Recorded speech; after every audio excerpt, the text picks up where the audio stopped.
वक्त हुआ है। नमस्कार, मैं रविंद्र सिंह आपके साथ और बड़ी खबर सबसे पहले वॉर जोन से, जहां पर लेबनान की राजधानी बेरूत पर इजराइल के हवाई हमले में हिजबुल्लाह चीफ हसन नसरल्लाह मारा गया है। इजरायली डिफेंस फोर्स ने नसरल्लाह की मौत की पुष्टि करते हुए कहा कि अब हिजबुल्लाह चीफ डरा नहीं पाएगा। बेरूत में हिजबुल्लाह के हेडक्वार्टर पर देर रात हुए हमलों में कई कमांडर्स भी ढेर हो गए हैं, ऐसा दावा किया जा रहा है। इनमें हिजबुल्लाह के दक्षिणी मोर्चे के कमांडर अली कारची भी शामिल है। हालांकि हिजबुल्लाह की तरफ से नसरल्लाह की मौत को लेकर कोई बयान अभी सामने नहीं आया है, लेकिन इजराइल की तरफ से, इजराइल की सेना की तरफ से नसरल्लाह के मारे जाने का दावा किया जा रहा है। तो यह बड़ी खबर, लेबनान की राजधानी बेरूत पर इजराइल के हवाई हमले में हिजबुल्लाह का चीफ हसन नसरल्लाह मारा गया है। इजरायली डिफेंस फोर्स ने बाकायदा नसरल्लाह की मौत की पुष्टि करते हुए कहा है कि अब हिजबुल्लाह चीफ डरा नहीं पाएगा। बेरूत में हिजबुल्लाह के हेडक्वार्टर पर देर रात हमला किया गया और इस हमले में न सिर्फ नसरल्लाह को ढेर कर दिया गया है, जैसा दावा किया जा रहा है इजरायली सेना की तरफ से, बाकायदा यह भी कहा गया कि कई और कमांडर्स भी मारे गए हैं, ढेर कर दिए गए इस हमले में। इनमें हिजबुल्लाह के दक्षिणी मोर्चे के कमांडर अली कारची का नाम भी बताया जा रहा है। हालांकि हिजबुल्लाह की तरफ से अभी तक नसरल्लाह की मौत के बारे में कोई बयान सामने नहीं आया है, क्योंकि दावा इजरायली सेना की तरफ से किया जा रहा है। तो अभी हिजबुल्लाह की तरफ से इस बारे में कोई जानकारी सामने निकलकर नहीं आई है।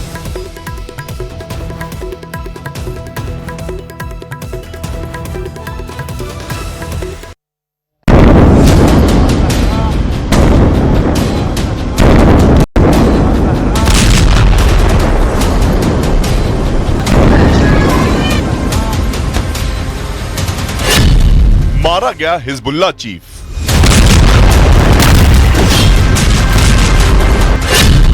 हिजबुल्लाह का गेम ओवर।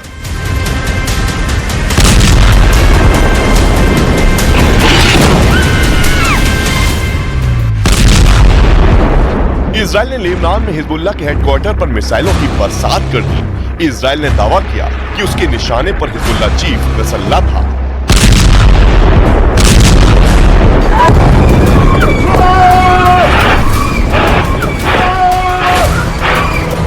और उसके बाद जो तस्वीर आई, उसमें लेबनान की राजधानी बेरूत धमाकों से दहल गया।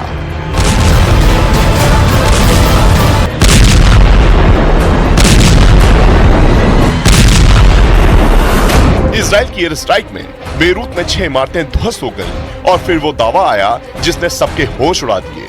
इजराइल ने दावा किया कि उसके हमले में हिजबुल्लाह का चीफ नसरल्लाह मारा गया।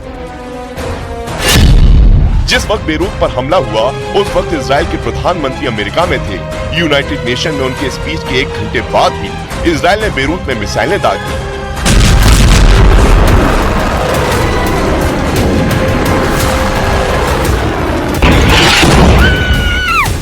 हमलों को लेकर इजराइल की तरफ से दावा किया गया कि उसने हिजबुल्लाह के उस इमारत को निशाना बनाया जहां एंटी शिप मिसाइलें रखी थी, और इसी इमारत में नसरल्लाह के होने का भी दावा किया गया।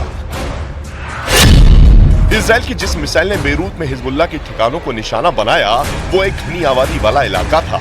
उसके आसपास गैस स्टेशन, पुलिस स्टेशन और स्कूल चर्च थे।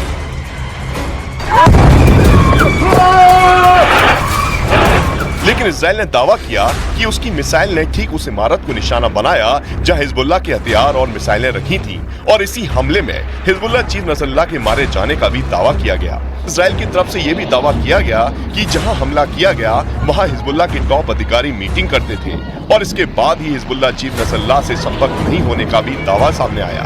हालांकि हिजबुल्लाह के एक करीबी सूत्र ने दावा किया कि नसरल्लाह जिंदा है। हालांकि अभी तक ये साफ नहीं है कि नसरल्लाह जिंदा है या नहीं, लेकिन इजराइल के हमलों से लेबनान पूरी तरह से दहल गया है।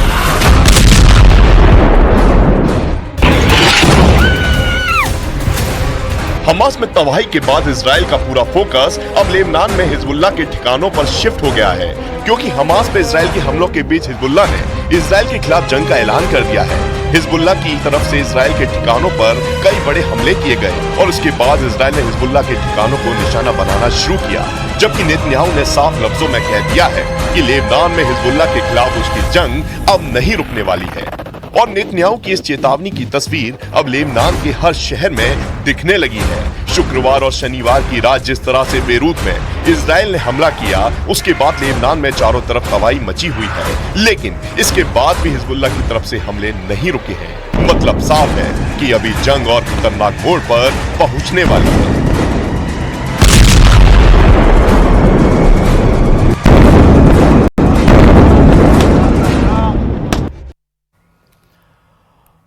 और इस वक्त की एक और बड़ी खबर भी आपको बताना चाहेंगे, और वो यह है कि नसरुल्लाह की मौत के बाद ईरान में हाई अलर्ट जारी कर दिया गया है। जैसा हमने बताया कि ईरान में हाई अलर्ट जारी कर दिया गया है। ईरान ने ओआईसी की आपात बैठक बुलाई है। ईरान के सुप्रीम लीडर की सुरक्षा बढ़ा दी गई है। अली खमनई को सुरक्षित ठिकाने पर भेजा गया है। तो बड़ा डेवलपमेंट लगातार सामने आ रहा है। नसरुल्लाह की मौत के बाद ईरान में हाई अलर्ट। हालांकि हमने आपको जिस तरह से बताया कि हिजबुल्लाह की तरफ से किसी तरह की पुष्टि नहीं की गई है, कोई बयान सामने नहीं आया, लेकिन इस बीच जिस तरह से ईरान हाई अलर्ट पर आ गया है नसरुल्लाह की मौत के बाद, तो फिर ये एक बड़ी बात और डेवलपमेंट है कि ईरान ने ओआईसी की एक आपात बैठक बुलाई है। और ओआईसी एक तरह से कहें कि इस्लामिक नेशंस की एक गठबंधन है, संगठन है। उन तमाम लोगों को उन्होंने बैठक बुलाया है। इस बैठक के दौरान अब क्या कुछ बात होगी, और इसी बीच ईरान के सुप्रीम लीडर की सुरक्षा बढ़ा दी गई है, क्योंकि आशंका तो ईरान को भी है। ईरान को भी यह डर है, घबराहट है कि खमनई के ऊपर भी कहीं किसी तरह का अटैक ना हो जाए, हमला ना हो जाए।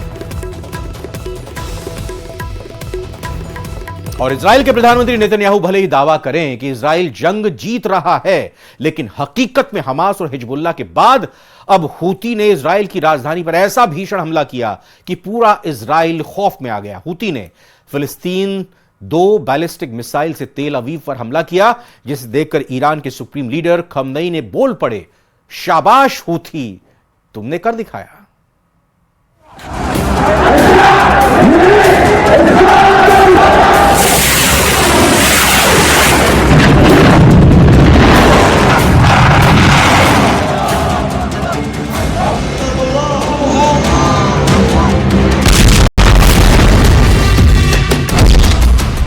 हूथी का मिसाइल हमला, ईरान बोला शाबाश हूथी।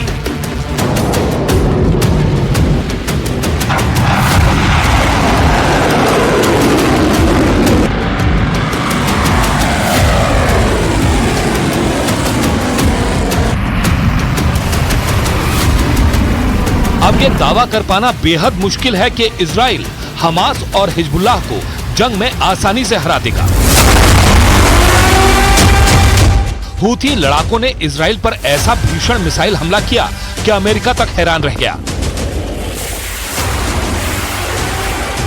हैरानी की बात तो यह है कि महज 18 घंटे पहले ही पीएम नेतन्याहू ने ऐलान किया था कि वो हिजबुल्लाह पर जमीनी हमला हर हाल में करेंगे।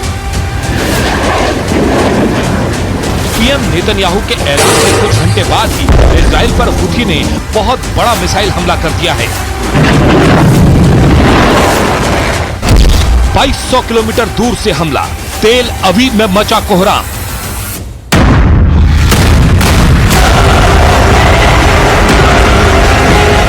हूथी के हमले को देखकर जहां ईरान के सुप्रीम लीडर खामनेई गदगद हैं, तो वहीं दूसरी तरफ Hezbollah chief Hassan Nasrallah Houthi के मिसाइल हमले को देखकर दंग रह गए हैं। हूथी ने इजराइल की राजधानी तेल अवीव पर 2200 किलोमीटर दूर से हमला किया है।